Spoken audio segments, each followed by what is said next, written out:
Bam! Welcome to Life Lessons with Juvy. I am your host as always, JuvyThaKid. If you want to submit your topics to me on Twitter, Instagram, and Snapchat, as always, at JuvyThaKid, JuvyThaKid. We're going to get right into it. Couple of topics. A serious one. Understandably, there's kind of a lot going on in the news, but we'll get to that. Cannibal Kill. What do you find to be the best way to get motivated to do something you used to love? Is on the way that I do it is revisit what got you there in the first place. You know what I mean? If it was just certain music, maybe a certain movie that that inspired you or whatever, just kind of stick with what got you to the dance. What else? It's kind of a tough one because I guess everybody's different, but for me, it's kind of I either go back and revisit things that had me inspired when I was first getting into it or along the road somewhere, or just look at other people. A story that I always get inspiration from is a boxer, Shannon Briggs. He fell into depression, went through a lot of personal things, and built himself back up, and he's very motivating to others, and that kind of gets me in the right mindset as well. Just certain other you just look at certain people's stories and what they've made it through, and just what they had to deal with, and they stuck with their passion, or they just kept chasing their goal. That gets me back and motivated, because it's well, this person fucking got their arm bitten off by a shark or whatever, and they're still out here doing the damn thing. What the fuck am I bitching for? So yeah, I don't know, just try to revisit old things and look to others' stories for inspiration if you can.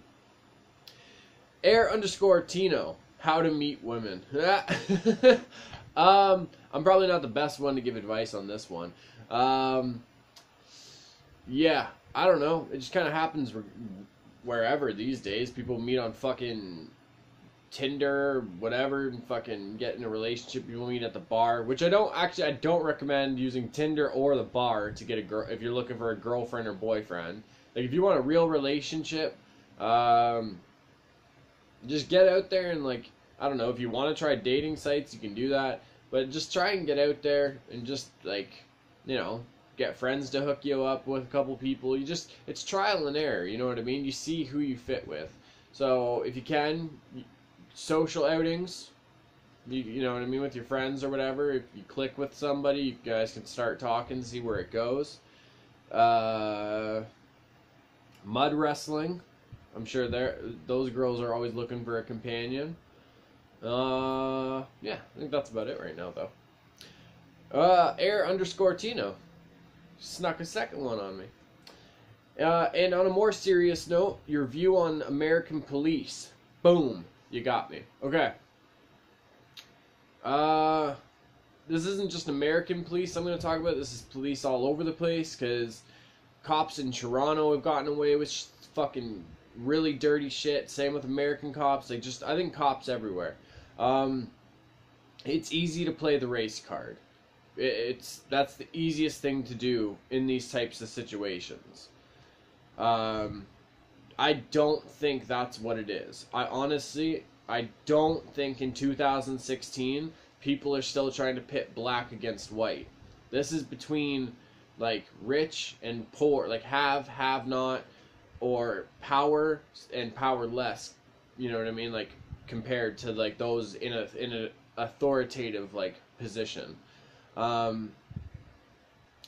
It's a very sad thing, because in these times I've had really good friends kind of change their view about me just because they were black, or they were Spanish, or they whatever, they was just because I was white, and in these times it was easy to get frustrated or whatever with me. But they don't see it when my oldest starts asking me questions, and she starts getting scared because of certain things she sees on the news, and she worries for her safety or her brother or her younger sister. You know what I mean? So there's a lot of shit like this affects everybody in the world.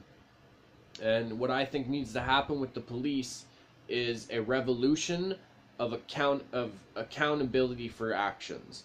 Now, what I mean by that is the police around the ones that are doing shit wrong need to call them out. They need to speak out against that. Say, no, this wasn't self-defense. You were doing a shit job. There needs to be an accountability of actions of certain citizens as well, because it's easy to say that cops are doing this and doing that, but there's certain like neighborhoods that cops are afraid of as well, especially like if you didn't grow up in that area or whatever, you only heard like kind of horror stories. A lot of the cops are going to go out into the field and be acting out of fear. Like their adrenaline and their fear is already going to be heightened, and the smallest thing is going to make everything take a left turn. And now, in any way, am I trying to defend the actions or stick up for any of these officers? No, I don't condone what they've done. I don't think anybody should nobody should have their life taken at the hand of another person. I don't agree with that. And it's easy when things like this happen with the cops for people to say, you know what, we need to start shooting back. If you guys start shooting back, they bring the military in, and then they get martial law over you, and everything gets worse for everybody. In that, like, shooting back isn't going to help, unfortunately. It's one of those things that's, it's hard because there's so many fucking variables. You know what I mean? Like, do we know if the cop was racist in a certain situation when he used aggressive force? Did that person do something to make the cop toss him onto the ground? You know what I mean? Like, there's certain things we don't know unless we have the full videos, everything. Like, there's obviously certain situations where we see a cop has done something to somebody and then it turns out that they actually have a long history of this shit. That's not right. And it's up to the police departments and the fucking chiefs and everybody around them to make sure that shit is actually disciplined and they don't get away with that shit. Because that's not okay, man. Like, cops are supposed to serve and protect. They're supposed to, like, make communities safe. Keep the people safe. They're not supposed to now become this feared entity. You know what I mean? Like, it's like now you say police or whatever, and it ends up like people are looking at them like it's the boogeyman now. People need to take accountability, like take responsibility for their actions. The cops, with their neglect to the job, and certain people in that department, that needs to be taken accounted for. The citizens that are using guns in violent crimes, that are making these communities an unsafe place for the regular ass people that are trying to live there, they need to take responsibility for their actions and stop fucking doing that shit too. There needs to be all classes of people need to take accountability for their actions and see what is wrong and see what's going on in the community itself and in the police departments itself. We can't resort to violence, and we can't resort to saying this is a race war, because I don't believe it's a race war. It's not going to turn into a race war. I think people are too conscious of that. There's tons of people on social media that have never held a gun in their life, and it's easy to talk about it because they're, sitting in the comfy house, and, they're saying, shoot back at the cops, we need to stand up. Well, it's easy to say when you're sitting in a really nice house or whatever have you. But, well, it makes me fucking sad. It really does. I worry for a lot of my friends out there. I worry for a lot of people in general that might be caught up in these neighborhoods or these shitty situations. People need to take accountability for their actions. They need to take responsibility for their actions. They need to actually discipline the wrongdoing. There needs to be better programs to better educate people to a non-violent way of life, instead of resorting to these violent crimes to either make yourself more known because you think that's the only way, or whether you have to do these crimes because you don't have money. There needs to be certain programs like implemented. But cops everywhere need to fucking stop taking advantage of the power that their position entitles, I guess. Not entitles, because they're not entitled to that power, but you guys know what I'm saying. What the power that pertains to that role of being an authority figure. Like, you need to protect people, and you can't just pull your fucking gun out and shoot people. On the same note, if you're acting out of fear and you don't know an area too well, make a better effort on your own to get to know those people. Build a better rapport with those people, because then you won't have that fear and they won't have that fear with you. I'm just saying. Everyone just fucking try to be safe. I don't know. J. Coulter, artist. I would enjoy Juvy's lessons on picking up chicks as well. Step 1, twist the mustache. Step 2, bring them on back to your place. Well, throw a little Jedi mind trick in there and... I mean, no, yeah, it's just the mustache. Just the mustache. What do you think of the Rio Olympics train wreck? I was actually just reading about this today. It's not looking good. Not looking good at all. 1 second. Sorry. It's just really, really hot today, so I want to stay cool and hydrated. So, the Rio Olympics, supposed to take place in Brazil. The bike path that was just completed was supposed to be called the most beautiful bike path in the world. It was going to be part of the whole Olympics thing. Well, the ocean said, fuck that, washed up, crushed the infrastructure, it collapsed. So that's not too good for the Olympics. The state of poverty all around is fucking astronomical, but if people knew about Brazil more, they would know, like, that is a huge fucking problem there. Security guards were arrested for taking people's laptops and shit. Like, honestly, this might be the shittiest Olympics. Well, the Berlin ones, I suppose, might have been kind of... Were the Berlin Olympics during Hitler's reign? I might be misspeaking on that one, so don't quote me. But this is the Rio Olympics is definitely a fucking bad one.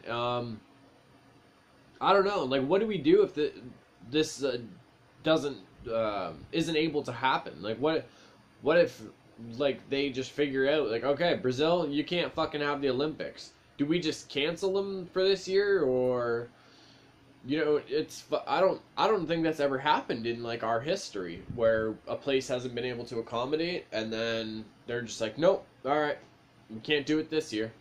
So, fuck, like, I don't know. You just, again, research places more before you decide to have, like, one of the fucking world's biggest, like, sporting events ever, like, to be there. If they can't accommodate that, then you shouldn't fucking try and have it there. I feel like that's common sense. Yeah, I don't know. I'm interested to see what happens, because if it does, like, if they do cancel them or they move on or whatever, like, is that the first time in our history that that's happened? Because, like, I don't know. This might be, like, kind of a big note in our lifetimes, to be honest. I know it doesn't seem like that. A lot of people will just say it's the Olympics, who cares? The Olympics have been around for fucking hundreds and probably, like, I'm pretty sure thousands of years. They started in Greece, Rome. So this is actually, like, this is a big deal. People train their whole lives to be an Olympic athlete. A lot of mixed martial artists nowadays have come from the Olympics. Was it? Yes, the heavyweight boxer. Well, he's the heavyweight champion boxer right now, Anthony Joshua. 17 wins, 0 losses, 17 KOs. He was an Olympic gold medalist in boxing. Ronda Rousey was an Olympic medalist. Henry Cejudo was in the Olympics. So, like, just Dan Henderson, I believe. So, the Olympics are a very big thing in a lot of people's lives and in our history. So, it's going to be interesting to see what kind of consequences all this has. I don't know. It's kind of a negative thing, but it's weird because I'm, like, really interested to see where it goes, because it is, from what I can, like, recall, this is the first time in, like, a history that this is happening. So, we'll see what happens. This has been Life Lessons with Juvy. I have been your host, JuvyThaKid. If you want to hit me up on Twitter, Instagram, and the Snapchat, at JuvyThaKid, JuvyThaKid, as always, my little Piccadillys. I think more than now than ever, all my quiet kids, my freaks, and my weirdos out there, the world needs us to keep being weird.